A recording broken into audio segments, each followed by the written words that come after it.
दोस्तों नमस्कार, मैं आरती आप सभी का स्वागत करती हूँ। छोटा सा गीत गाने जा रही हूँ, नाच गीत है। अच्छा लगे तो लाइक सब्सक्राइब जरूर कीजिएगा दोस्तों। खरगोश हो जाता हमारे दिल के बात राजा जाना तू नहीं, हमारे दिल के बात राजा जाना तू नहीं, हमारे दिल के बात राजा जाना तू नहीं। कहली बजरिया से साड़ी ले आदा, कहली बजरिया से साड़ी ले आदा, कहली बजरिया से साड़ी ले आदा। हम पीला साड़ी ले राजा जाना तू नहीं, हम पीला साड़ी ले राजा जाना की नहीं, हम पीला साड़ी ले राजा जाना की नहीं। हमारे दिल के बात राजा जाना तू नहीं, हमारे दिल के बात राजा जाना तू नहीं, हमारे दिल के बात राजा जाना तू नहीं। कहली बजरिया से चूड़ी ले आदा, कहली बजरिया से चूड़ी ले आदा, चूड़ी ले आदा प्रिया कंगना ले आदा, चूड़ी ले आदा प्रिया कंगना ले आदा।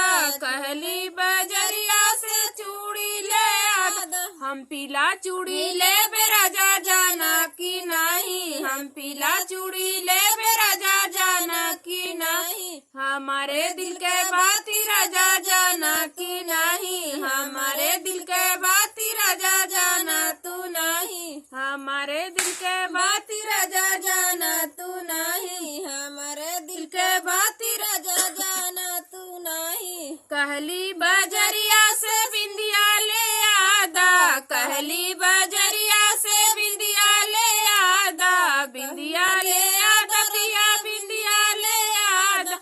हम पीला बिंदी ले राजा जाना तू नहीं, हम पीला बिंदी ले राजा जाना की नहीं, हम पीला बिंदी ले राजा जाना की नहीं। हमारे दिल के बात राजा जाना तू नहीं, हमारे दिल के बात राजा जाना तू नहीं, हमारे दिल के बात राजा जाना तू नहीं।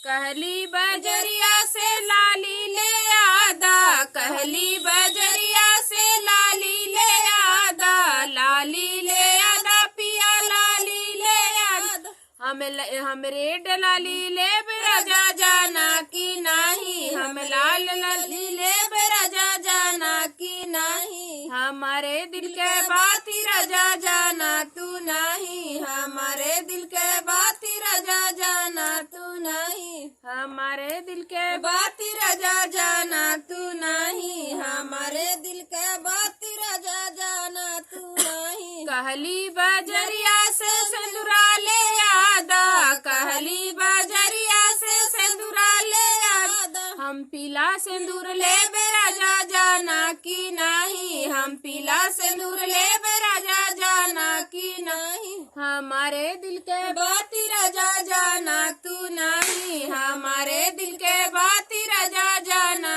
तू नहीं, हमारे दिल के बात राजा जाना की नहीं। हम सजी धजी रहब राजा जाना तू नहीं, हम सजी धजी रहब राजा जाना की नहीं। हमारे दिल के बात राजा जाना तू नहीं, हमारे दिल के बात राजा जाना तू नहीं। हम पीला साड़ी ले राजा जाना की नहीं, हम पीला साड़ी ले राजा जाना की नहीं।